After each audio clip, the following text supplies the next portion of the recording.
Apocalipse capítulo de número 20.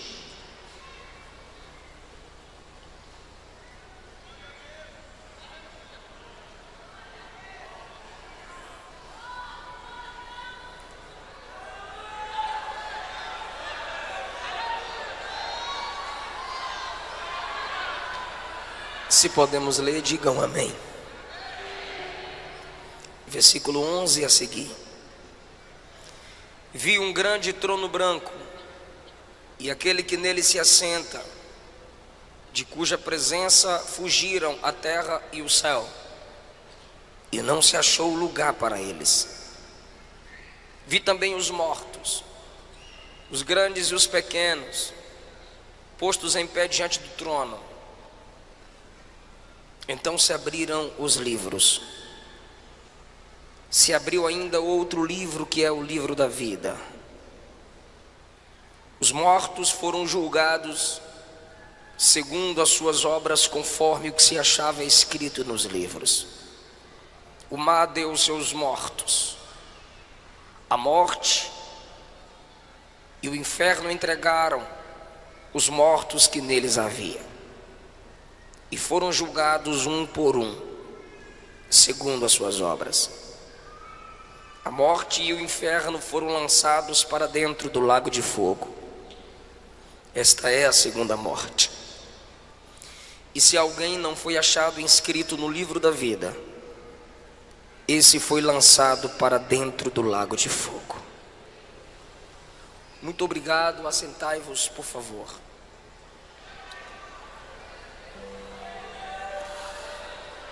Queridos irmãos, na porta de entrada e saída do ginásio estão os meus livros, Segredos da Liderança de Josué, Solteirismo e Namoro Cristão, Avivados pelo Espírito Santo, e Salmos, Mensagens para o Mensageiro, em 2 volumes de 75, são esboços de mensagens no livro dos Salmos, e Segredos da Liderança de Paulo. Um livro é 20, 3 é 50 e passa cartão. Procure-nos e nos ajude em nosso ministério. Trago da minha esposa a paz do Senhor. E na próxima, depois que o neném nascer, estaremos juntos aqui. Eu quero falar com vocês sobre o juízo final. Eu preciso muito de sua atenção. O livro do Apocalipse revela o Cristo soberano, Deus sobre todos. É o livro onde a palavra trono aparece mais vezes. Não há livro na Bíblia que repita a palavra trono como o Apocalipse, porque esse é o livro da revelação da derrota de Satanás e da vitória da igreja no seu Senhor, que é vencedor. Apocalipse é o único livro que diz: quem me ler será feliz. E é um dos livros mais desprezados pelos cristãos. E o diabo gosta que a igreja não leia o Apocalipse, porque eu já disse, o Apocalipse revela a derrota de Satanás. Ninguém gostaria de ter o livro de sua derrota divulgado. Então, o diabo tem prazer no crente que não medita nesse livro. O capítulo de número 20 mostra que o diabo será preso. Essa é a penúltima menção da derrota de Satanás no Apocalipse. há uma corrente teológica perigosa de que o diabo está solto.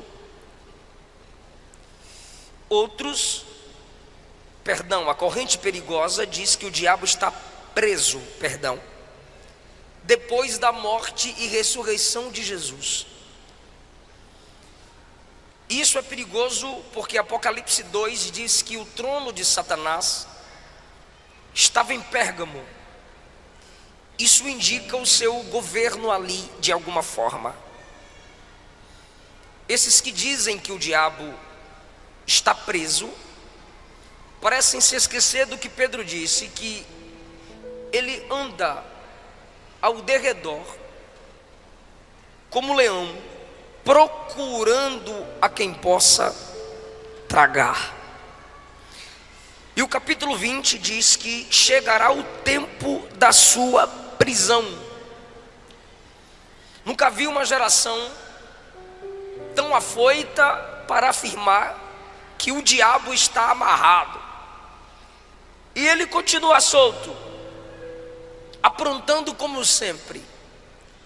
Ou a gente é ruim de amarrar, ou ele é bom de desfazer nó. Mas ele está solto. Mas a Bíblia diz que ele será acorrentado. No versículo 2, alguns nomes lhe são dados: o dragão, a antiga serpente, Satanás, diabo. Um anjo o prende. O nome do anjo não é citado. Então, um ser com 4 nomes, preso por um anjo cujo nome não é citado.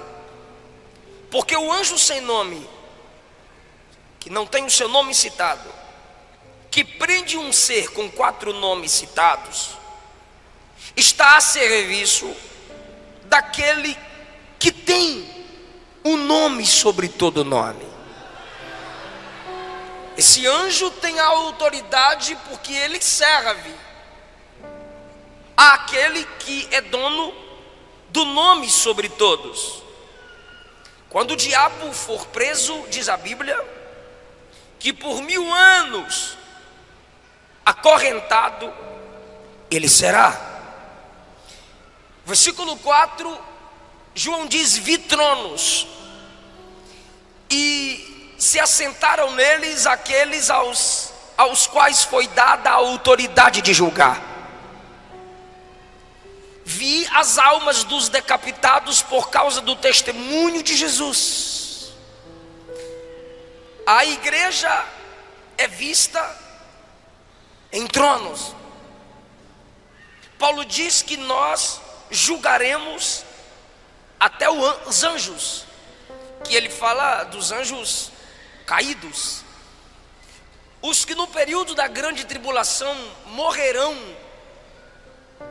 para terem uma chance de salvação, serão ressuscitados e ainda se juntarão à igreja e aos apóstolos para o julgamento.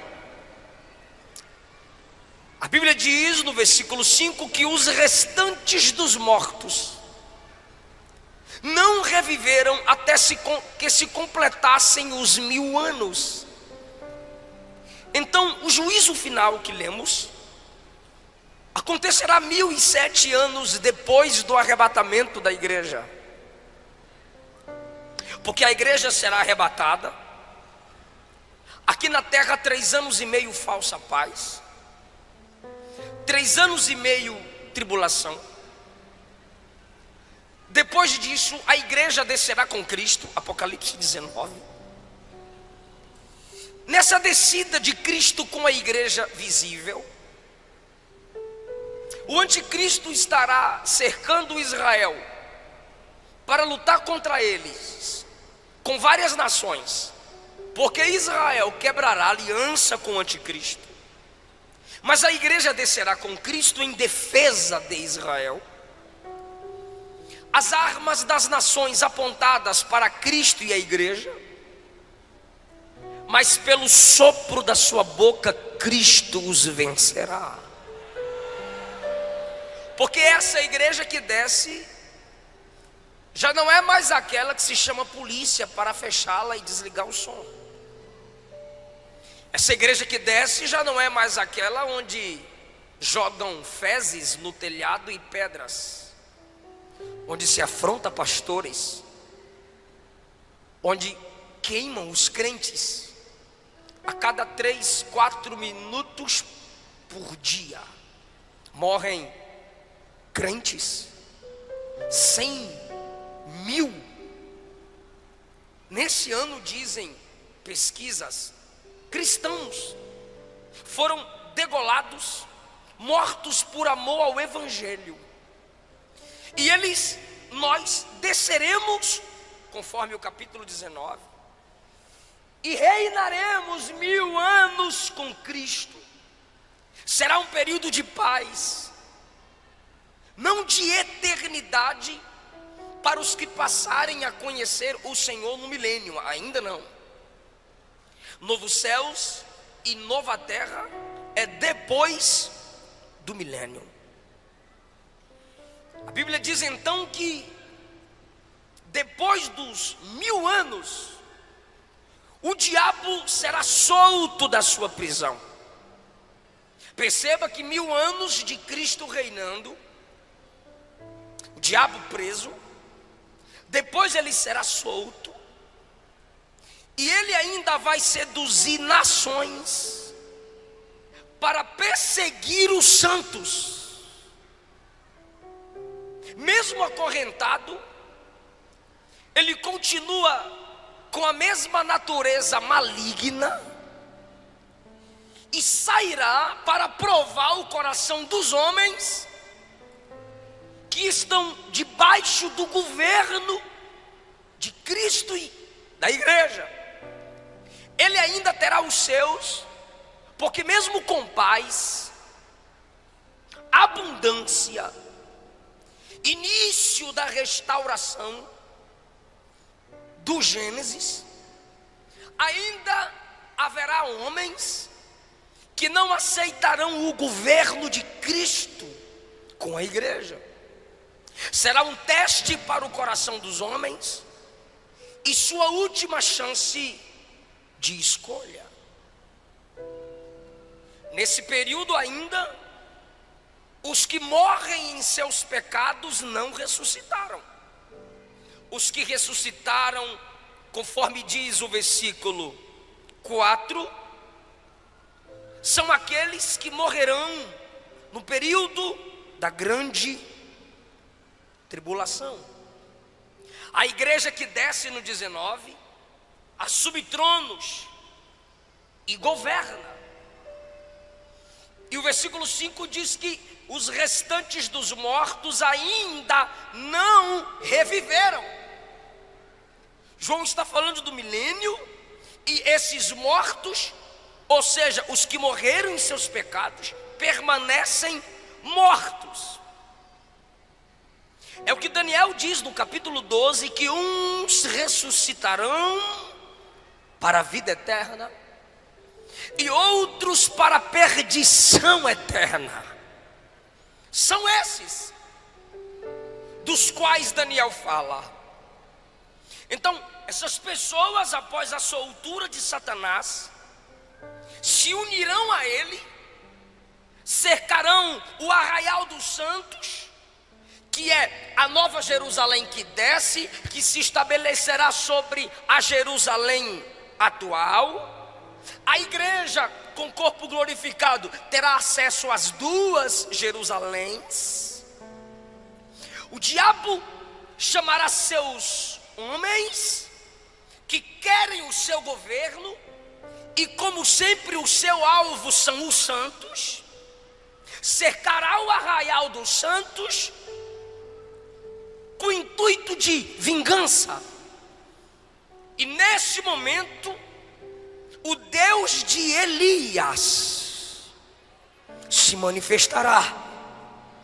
E no versículo 9 diz que descerá fogo do céu e os consumirá.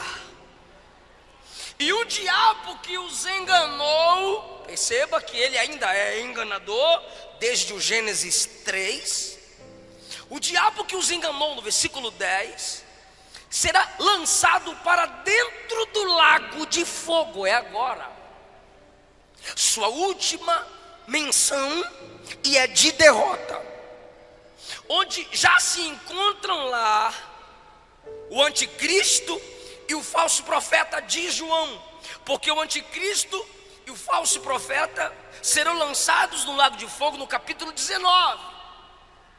O diabo numa prisão separada, 1000 anos depois, solto, engana quem quer seu governo, os une para lutar contra Cristo e a igreja, desce fogo, consome os seus parceiros, e ele é lançado no lago de fogo, e a Bíblia diz: serão atormentados de dia e de noite pelos séculos dos séculos.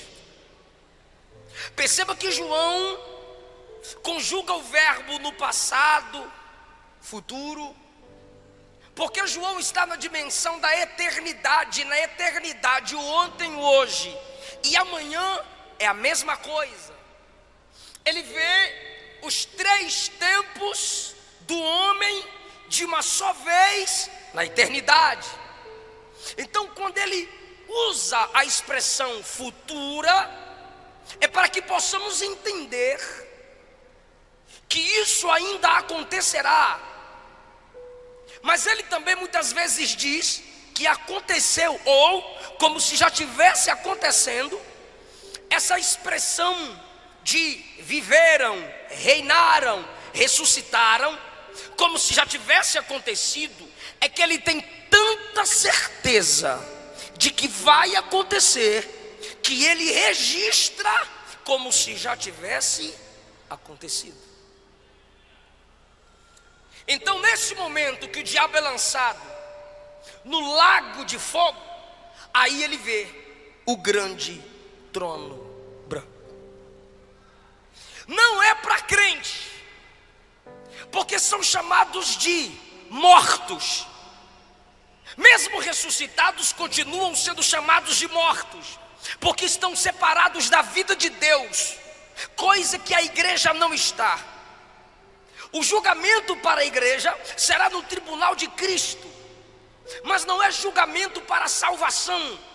Se já chegou no tribunal de Cristo, a igreja já está salva. É julgamento das obras, onde a qualidade das nossas obras serão examinadas. Não é quantidade, é qualidade. Porque para Deus, mais do que pregar todo dia, é cumprir uma única mensagem em um mês. Se você só prega uma vez, ou faz algumas coisas que ninguém vê, mas é com qualidade, mais importante é do que a quantidade. É isso que será examinado no tribunal de Cristo, a qualidade das obras. Para quem foi as obras? Terceiro lugar, mostrando que não é para os cristãos, Romanos 14:10, Paulo diz que os irmãos comparecerão ao tribunal de Cristo, não ímpio. Ímpio é ímpio, irmão é irmão. Ah, todo mundo é filho de Deus. Precisa ler a Bíblia primeiro. Quem vive na prática do pecado, a Bíblia diz que é filho do diabo, não é filho de Deus. Quarto lugar, a Bíblia diz que nós precisamos nos examinar, e que Deus, na ceia nós nos examinamos, é um auto-julgamento, e que Deus não nos julga com o mundo. Se Deus não nos julga com os ímpios, então nós não estaremos sendo julgados no juízo final. Até porque a trombeta toca, a igreja sobe, 7 anos depois ela desce, 1000 anos ela reina.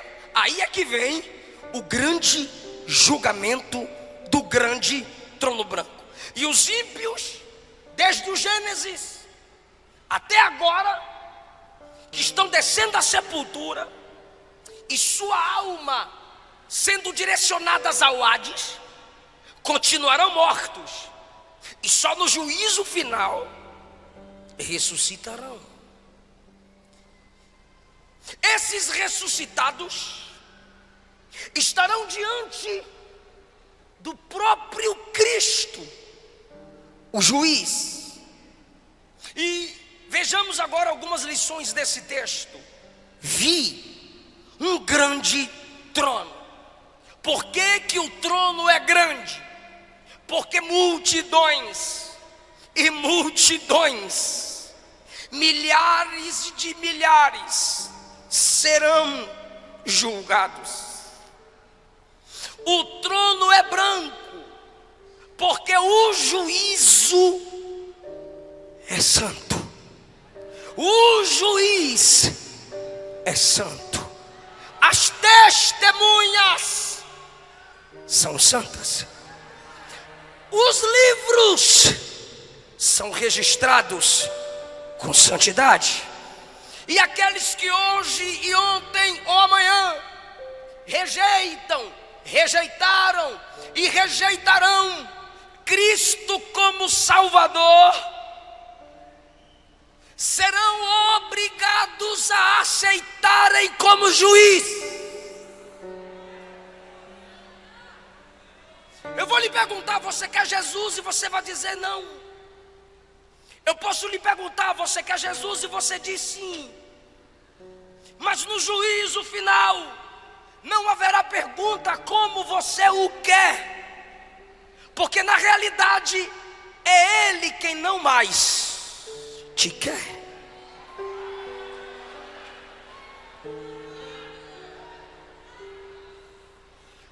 Quem não o aceita como seu único Salvador, o enxergará como seu grande juiz.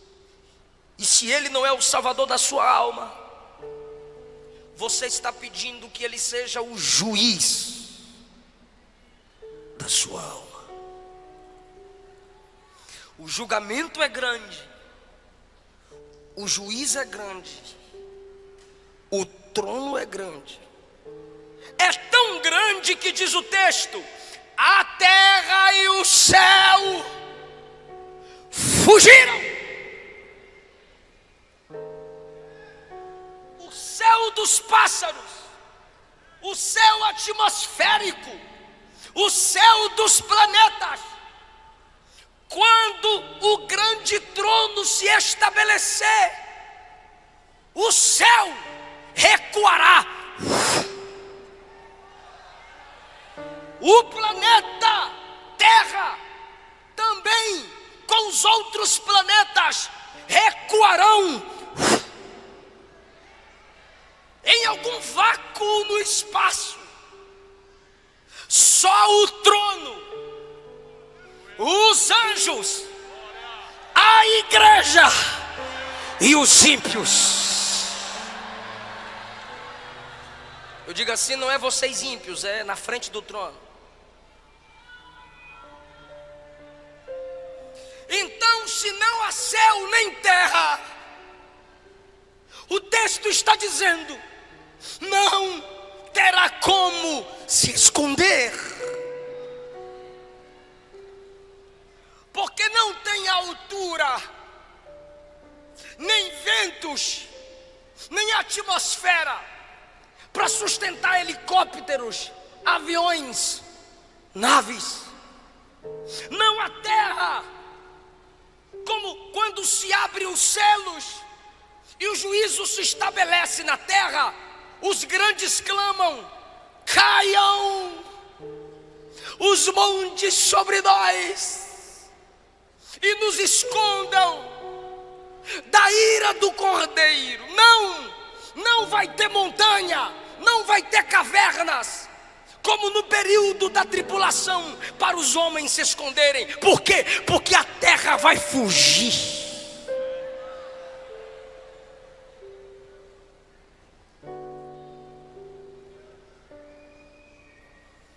Versículo 12: vi os mortos grandes e pequenos ressuscitados, mas chamados de mortos. E eu já disse por quê. Grandes e pequenos, famosos, desconhecidos, ricos, pobres, intelectuais, leigos, poderosos e fracos, líderes e liderados, postos em pé,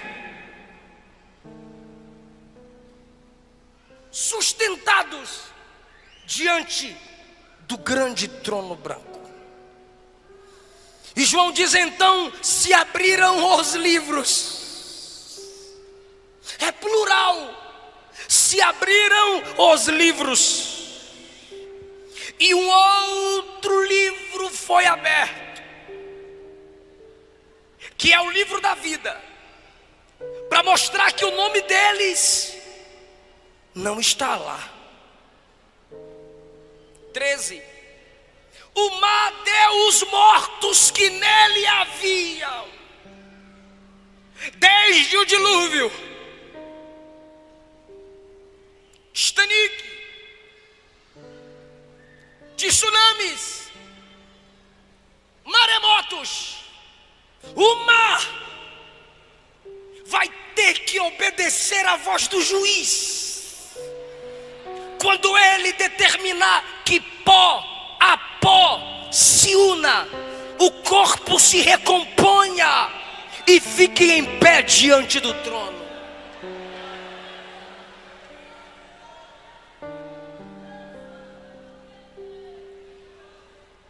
O Hades e a morte devolveu os seus mortos. Alguns chamam o Hades aqui de além, o inferno. A morte aqui alguns chamam de túmulo. Mas na realidade o Senhor disse: eu, o Senhor, crio o mal. Que mal? O mal como pessoa. Satanás é criatura. O mal como lugar, inferno, lago de fogo. E o mal como estado, morte. Todos serão devolvidos ao juiz, porque só ele pode decretar o julgamento final. Olha que versículo pesado. E foram julgados um por um.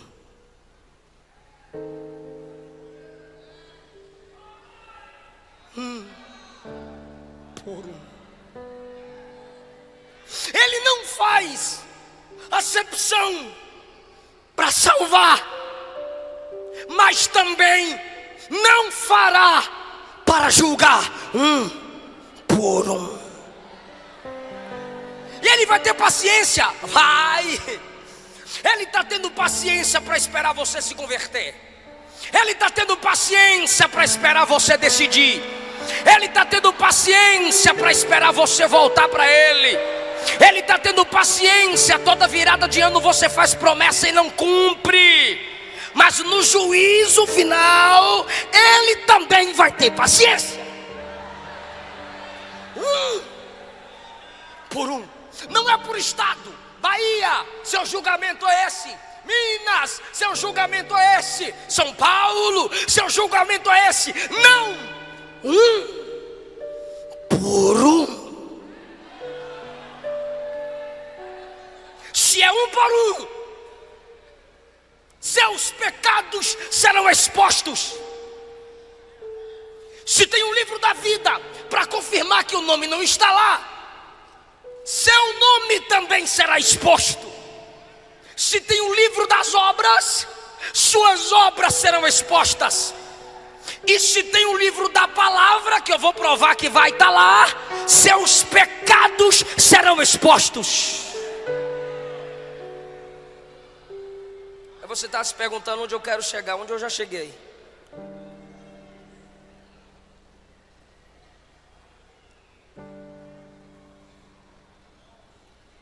O livro das obras vai se abrir. O livro da vida vai se abrir. O livro da palavra vai se abrir. Por que o livro das obras vai se abrir? Porque as obras determinarão a intensidade dos castigos. Eu posso te assustar agora.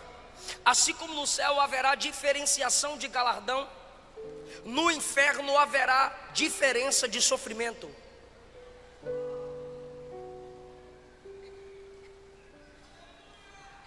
Então o livro das obras será aberto. Mateus capítulo 10, versículos 12 a 15. Jesus diz que nossa geração, dele para cá, sofrerá mais do que Sodoma e Gomorra. E olhe que em Sodoma não tinha Bíblia como a gente tem. Gomorra não tinha tantas igrejas abertas como agora tem. E vocês criticam. Para que tanta igreja? Para que tanta igreja? Para que tanta igreja? É para ver se tu se converte pelo menos em uma delas.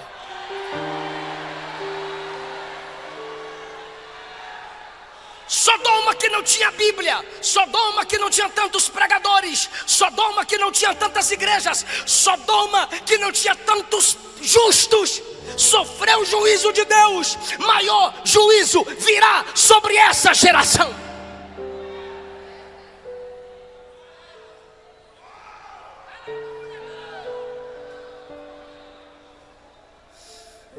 O livro da vida se abrirá. Lucas 10, 20, Jesus disse: alegrai-vos, não porque demônios vos submetem, se submete a vocês, mas alegrai-vos porque o vosso nome está arrolado nos céus. Arrolado é colocado no rol daqueles que moram no céu. Filipenses 4:3, Paulo cita cooperadores. Paulo não cita o nome deles. Aí Paulo diz assim: cooperadores cujos nomes estão escritos no livro da vida. Apocalipse 3:6, o Senhor diz que aquele que preserva a santidade, de modo nenhum terá o seu nome apagado, removido do livro da vida.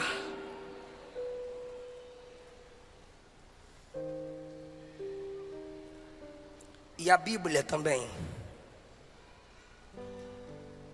se abrirá naquele dia.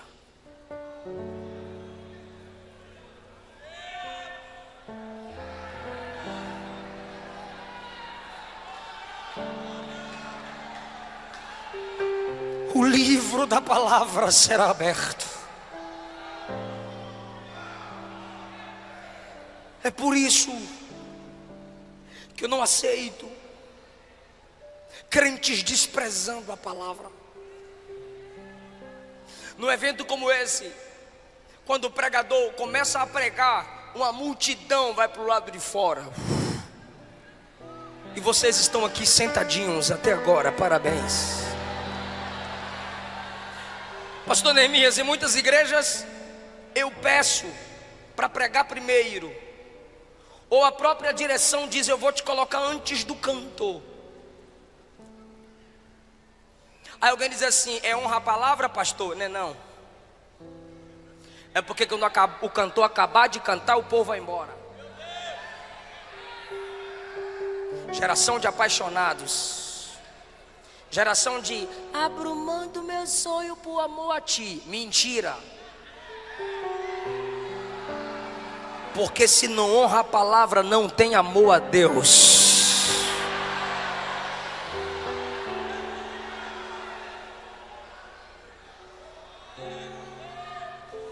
Ela não é lida por muitos.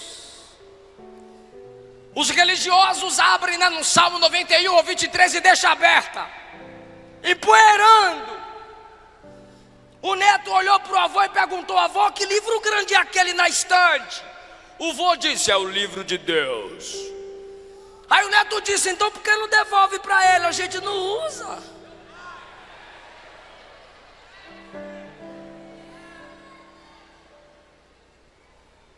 Diante das Escrituras precisamos voltar a tremer.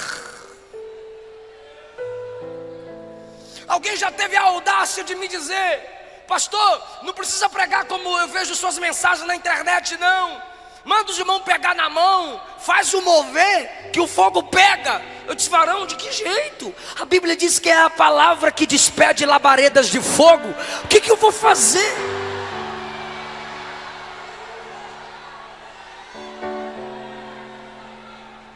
Nossa geração, muitos dentre nós são anões no conhecimento da palavra. O tempo especial que muitos de nós damos à palavra é a hora da leitura oficial. Então a igreja está acorrentando a Bíblia, a escola dominical e a leitura oficial. Porque quando acaba o culto, se perguntar que leitura o pastor fez, onde o pregador leu, alguns ainda vão pregar e dizem: feche sua Bíblia, coloca no banco que vamos decolar. Você está de graça. Por que fechar a Bíblia? Eu sou bereano, Paulo está pregando e eu estou com ela aberta conferindo, rapaz.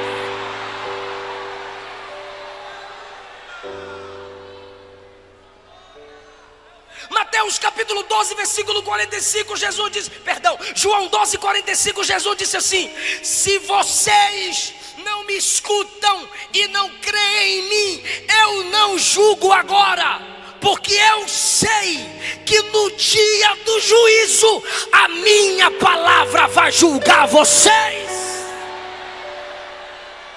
Então você que sai na hora da palavra, você que só sente sede na hora da palavra, você que vai ficar atrás dos carros se beijando na hora da palavra, a palavra que você despreza hoje vai te julgar no juízo final.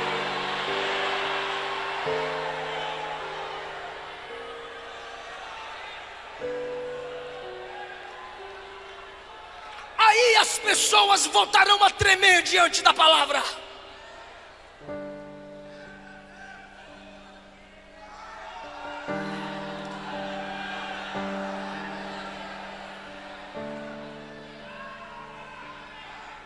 Se você não se dobra diante dessa palavra hoje, ela vai te dobrar nesse dia.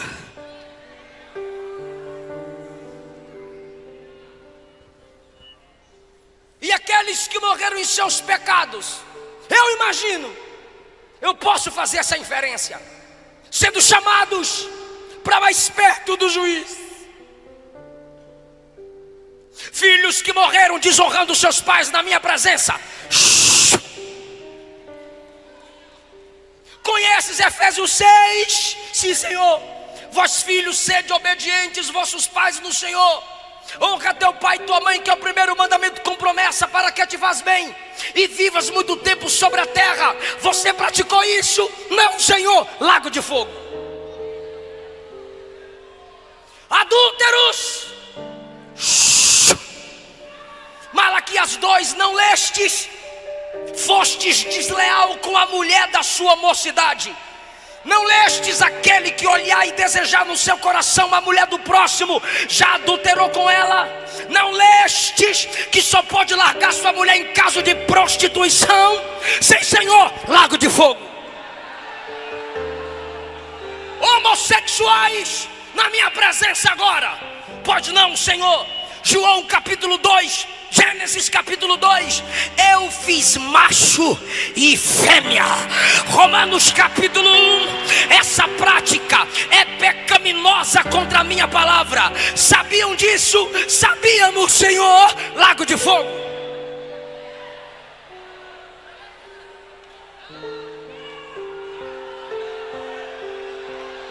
Pregadores e cantores que não confessaram os seus pecados aos seus pastores, na minha presença agora.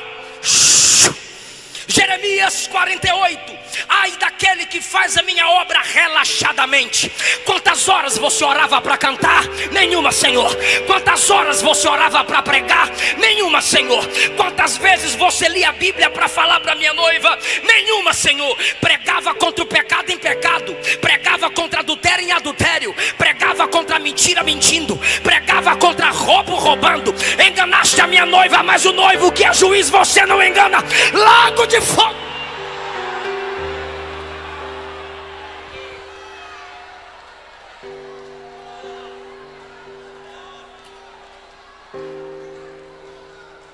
Jovens que no namoro faziam sexo na minha presença. Não vistes que em Gênesis 6 eu julguei a terra pela imoralidade sexual? Não vistes que em Sodoma e Gomorra eu derramei o meu juízo pela imoralidade sexual? Não vistes que eu julguei Davi pela imoralidade sexual?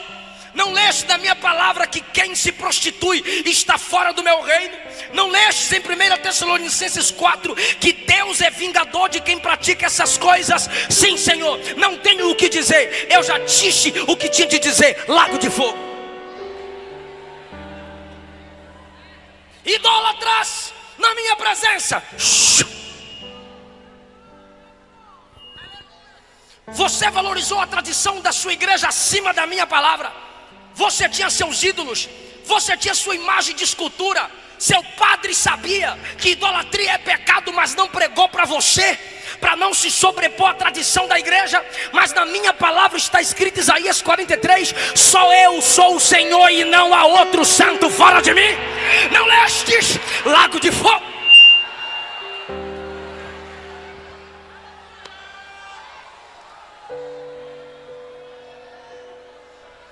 O Gênesis vai se abrir. Caim, matastes aquele que você deveria proteger. Lago de fogo. Lameque, eu não fiz Evas para Adão, eu fiz Eva para Adão, mas você teve duas mulheres. Lago de fogo. Nimrod, você quis levantar a torre para me afrontar, mas eu impedi.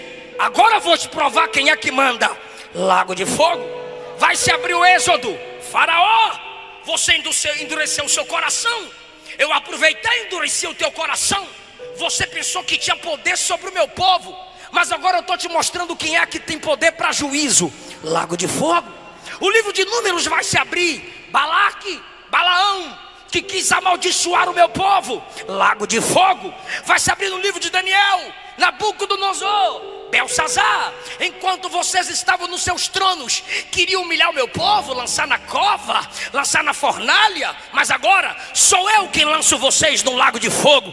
A Bíblia vai se abrir nos evangelhos. Herodes, eu era um bebê, você mandou me matar, e agora sou eu quem te lanço no lago de fogo. A Bíblia vai se abrir em Atos dos Apóstolos. Herodes, você mandou prender Pedro, você matou Tiago, você perseguiu os meus santos, agora eu te lanço no lago de fogo. E agora os grandes imperadores, os grandes papas, Nero, Constantino, Domiciano e vários outros, vocês julgaram Policarpo, vocês colocaram João na ilha de Patmos, vocês separaram João de vocês e da igreja, mas não separaram de mim. Vocês colocaram a minha igreja para ser morta, pisada por touros, estraçalhada por onças, por leões, pela espada de gladiadores. Agora a minha noiva está do meu lado e vocês serão lançados no lago de fogo. Eu sou o Senhor.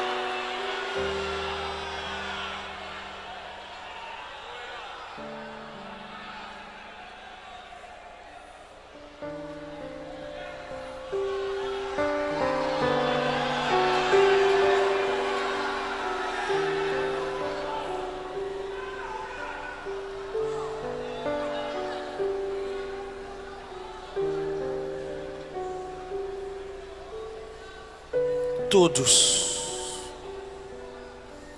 enfrentarão o juiz frente a frente.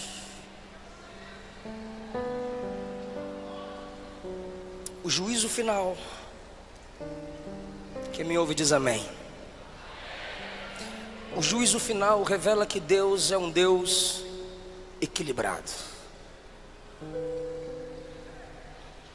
Porque se ele fosse só amor,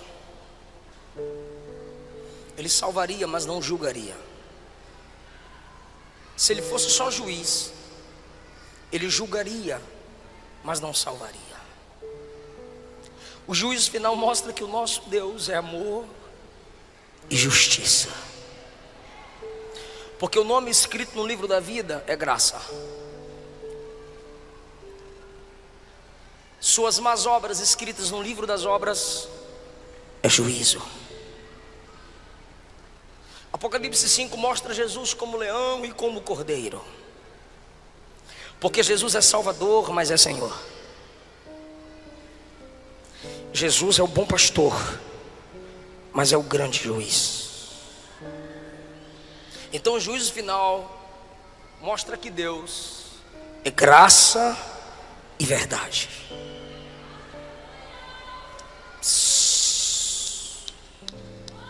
Segundo lugar, o juízo final mostra que Deus, eu vou mexer com a mente de alguém aqui agora. O juízo final mostra que Deus expõe sim.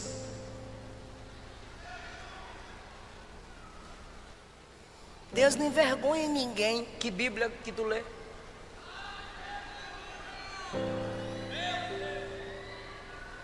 Tem o livro das obras, serão expostas. Tem um livro da vida, para ver que o nome não está lá. Um por um, ele vai expor. Não brinca com a graça. Deus só não envergonha quem não envergonha o Evangelho. Tu está de graça, tu envergonha o Evangelho, envergonha a sua família, envergonha a igreja que congrega, envergonha a liderança, e Deus não vai envergonhar tu? Espera.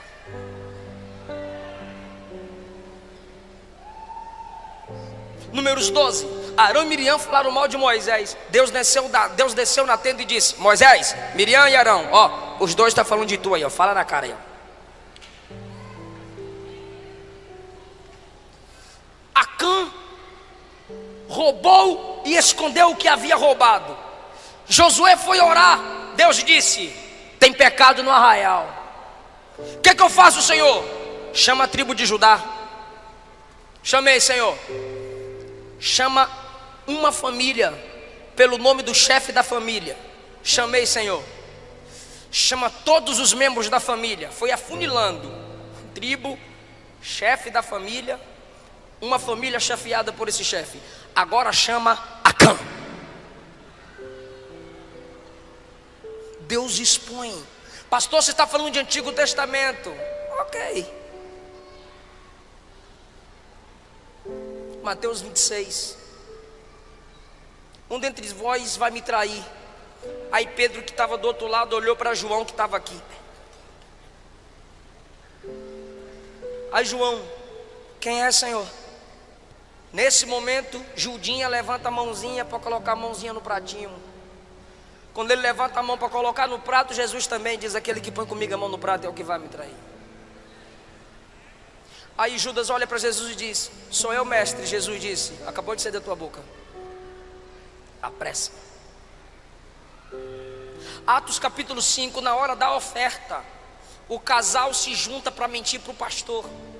Vamos dar metade como se estiver dando tudo. Qualquer consagração pela metade é uma mentira completa. E aí trouxeram a metade como se estivesse dando tudo, só para ostentar de santão. Quando Ananias chega e diz: está aqui a oferta toda, eu vendi tudo, eu sou igual Barnabé. Barnabé deu tudo, então eu também dou tudo. Aí Pedro diz: não, no meio do culto, na hora da oferta, na frente dos crentes tudinho. Porque o diabo encheu o seu coração para você mentir para o Espírito Santo? O que, rapaz? Você mentiu a homens? Não, você mentiu a Deus. Buf, morreu. 3 horas depois chega a esposa. A irmã Safira teve 3 horas para se arrepender. Meu bem, não faz isso. Não, ela ficou lá ocultando o pecado do marido. Cumplicidade de casal. Ela veio 3 horas depois e teve a chance. O pastor Pedro perguntou: por quanto vendeste aquela propriedade? Ela disse: pelo preço que meu marido falou. Aí Pedro disse: por causa da mentira, eis aí os pés dos que acabaram de sepultar seu marido e vão sepultar você junto com ele. Mentiram juntos, sepultados juntos.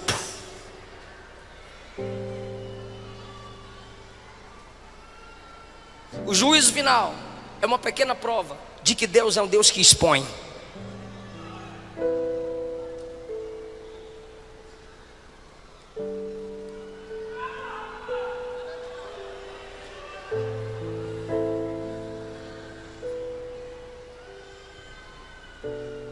o juízo final.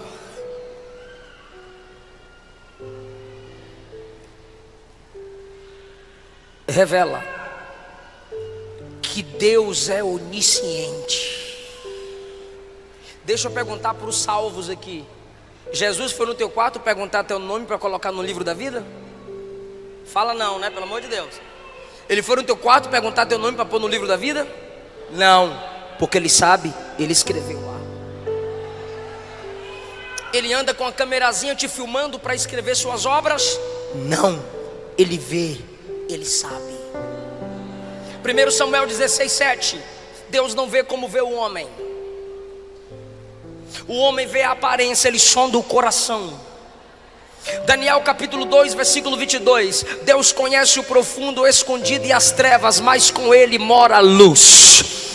Provérbios capítulo 15, versículo 3. Os olhos do Senhor estão em todos os lugares, contemplando quem é mau e quem é bom. Hebreus 4:13. Todas as coisas estão nuas e patentes aos olhos daquele que devemos dar conta. Papai não viu, pastor não viu, esposa não viu, irmão não viu, mas tu sabe que Jesus viu. Não morra em seus pecados. Não deixe o teu pecado te matar, porque o pecado mata. Você não precisa ser apresentado no juízo final para ser lançado no lago de fogo. Deus não lança ninguém no inferno. Vai ler Apocalipse 20 para tu ver se ele não lança. 19 lança anticristo, falso profeta. 20 lança diabo e todos aqueles que morrerem em seus pecados. Fica em pé, igreja.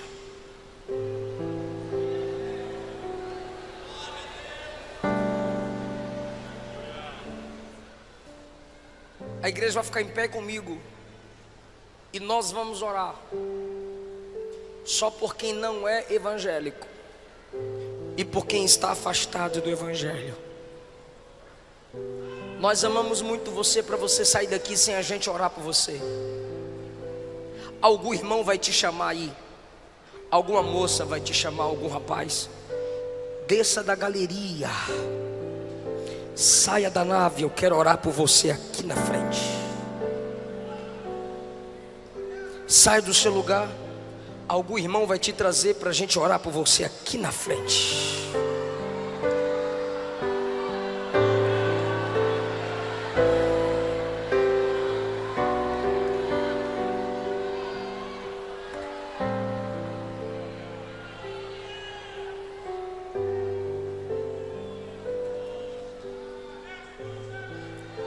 Eu estou te esperando. Temos uma pessoa aqui. Eu quero mais.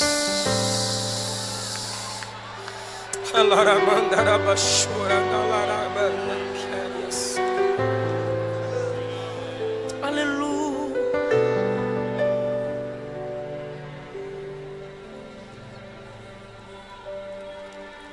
Oh, quão cego andei e perdido vaguei,